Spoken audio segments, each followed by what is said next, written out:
Okay, let's get some more insight on what stocks are doing today and what we might see in the next week or two. Joining us live from Delaware, Eddie Ghabour of Key Advisors Group. Eddie, thanks for coming back on the show. Thank you for having me. So let's talk about the latest news. We saw a little bit of a concession from President Trump delaying the raise on tariffs from October 1 to October 15 now, notwithstanding this breaking news that maybe Trump advisors are considering something like an interim deal, but we are seeing markets move a little bit higher right now. What do you make of kind of the latest news about supposed developments on tariffs? You know, I think the main thing here to see is there's still a lot of uncertainty on trade. I do not think that we're going to get a comprehensive deal in October. If we did, make no mistake, I do believe the markets would catapult up and blow through new highs.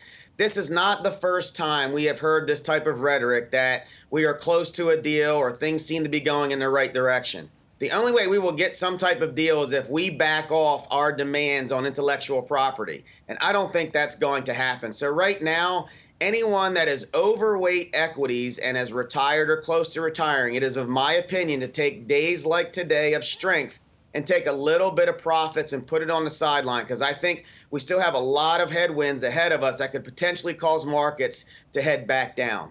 So you're talking about days of strength, but we know that the Fed is likely going to cut interest rates this month. Do you think that's going to send the market to new highs, or do you think that the trade war overhang is going to prevent that from happening?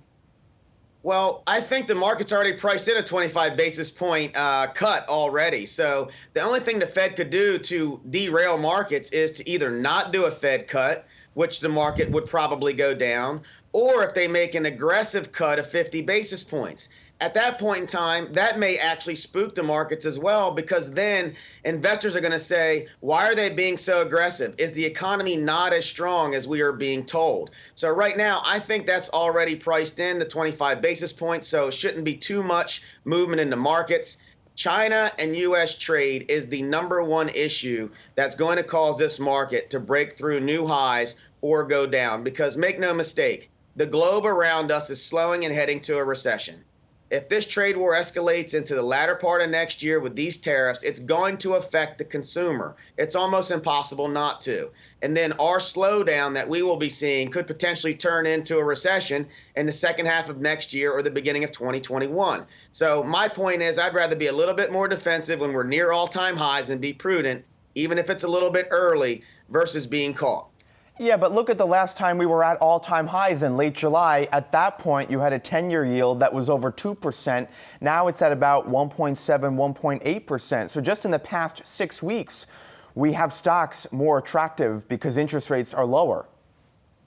Sure, but are interest rates lower because of the bond market is seeing a slowdown economically? Look, I've been very, very bullish in the markets over the last few years. After the first quarter of this year, I started to become a little bit more cautious. So I'm not saying jump out of the market. I'm saying for an investor, if you're overweight equities, be a little bit prudent here, because keep in mind, we've had this yield curve inversion as well too. That's another cautionary sign. So again, hogs get fat, pigs get, well, I'm screwing that up right now, but I think you get my point. Just don't be greedy at this point in time.